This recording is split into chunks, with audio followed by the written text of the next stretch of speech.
Hello everyone. Here we are back at the workshop again today. I wanted to take and do another real quick tip.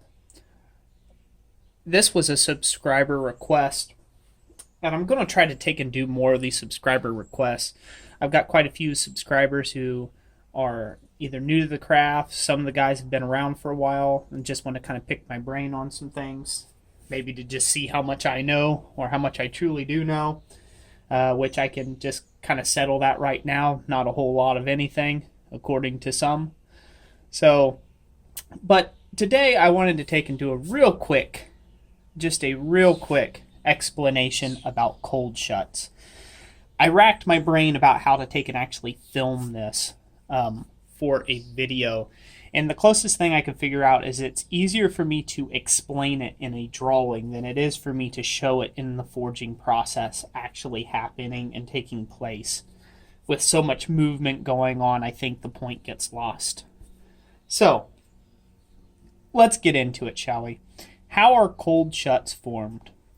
Well, cold shuts are simply formed by about two different methods that I know.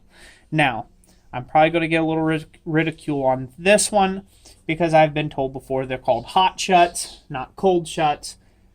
Tomato. They're both the same thing. They both open up when the piece is cold, and so therefore I think they have been called cold shuts. Now, I do know that cold shuts happen in copper work or silver work when there has been a little lap of metal that has been worked back into the piece, and then that is technically called a cold shut. As where what we work with it being hot metal, I guess it would be considered a hot shut. You guys can take your take on that. Essentially, a cold shut or a hot shut, depending on whatever your fancy is a piece of metal that has lapped over upon the parent bar material and has been worked back into the piece. Cold shuts can be a pretty severe thing that can end up happening to you if you're not careful. Later on down the road, your piece ends up breaking off. You wonder why, and lo and behold, there was a cold shut in the piece. Usually, cold shuts are not prevalent unless you're doing a lot of heavy manipulation of a piece of bar stock. So, I'll draw you a little bit of an illustration here. Hopefully I can clean this off here and this will work well. So say you're hammering on a piece and this is your hammer blow that it just hit on the end and you're going to draw out this piece. Where a cold shut occurs is when this portion of the parent bar material, we're going to call that the toe portion, overlaps the other portion of the parent bar material. And you say, well, how does that happen? When it just forged straight down? No, not always. A lot of times, if you were to think of this in the way of doing actual forging here, is say this was actually square. This is the best way to illustrate this. Say this was just a square shoulder, and all of a sudden you were to start hammering right here on this square shoulder. What would happen if you just started hammering right on this square shoulder? Would it push this square shoulder just nice and even flush with this? Well, yes it would. But what would it do? It would take this wall and drive it down into the parent bar material. Therefore, dragging metal along with it, creating a cold shut, or hot shut, if you will. Then, as hammering progresses, this would just lap back over the material and get worked into the piece. As the forging progressed, that would just get lapped back off into the material, and there you have a cold shut. As you can see, that weakens the piece overall, and it will break off at some point in time. I'll get a little towel here so that I can erase this.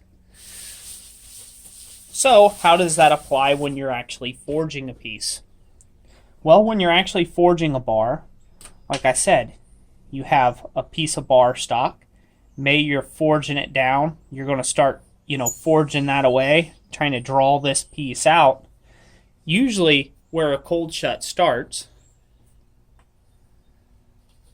is when you have made one hammer blow, and then just behind that hammer blow, you have made a successive hammer blow.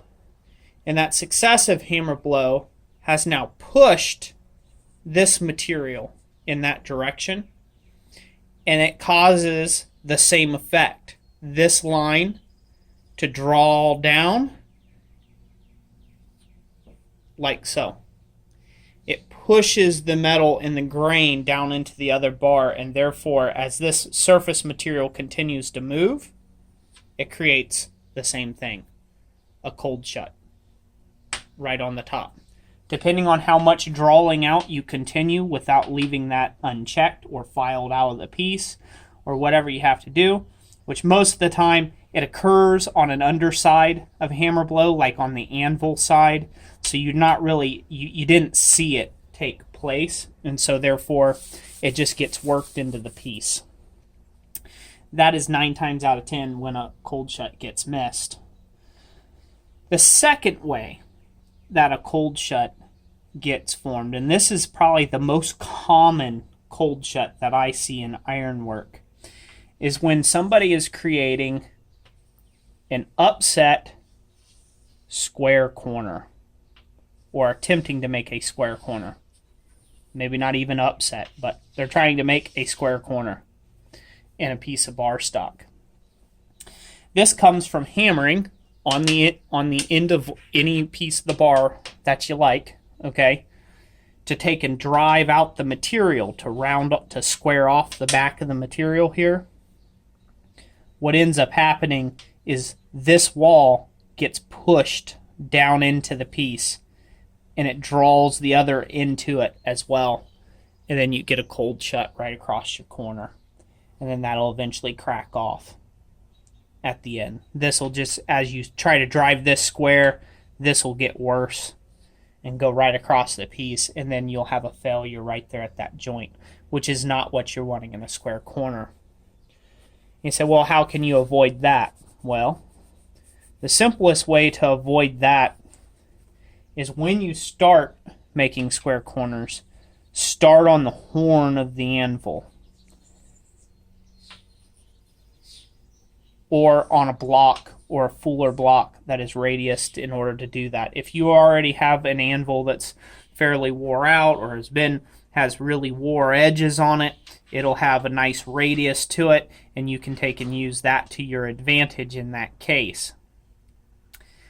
What this does, having this radius, is this takes longer for this to start forming a cold shut. So it gives you a chance to dress that out. If you start in with your square corner too square at first, and then you try to drive this to square up your outside corner, that's when cold shuts start happening. So that's it for today. Hopefully that will help.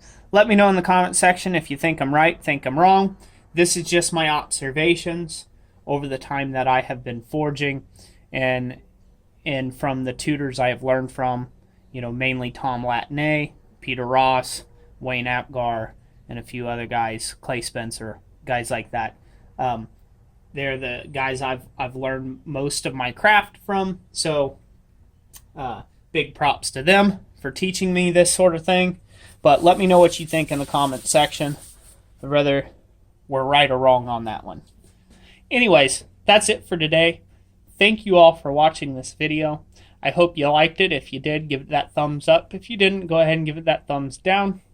Either way, I appreciate the feedback, and we'll catch you on the next one. Thanks for watching.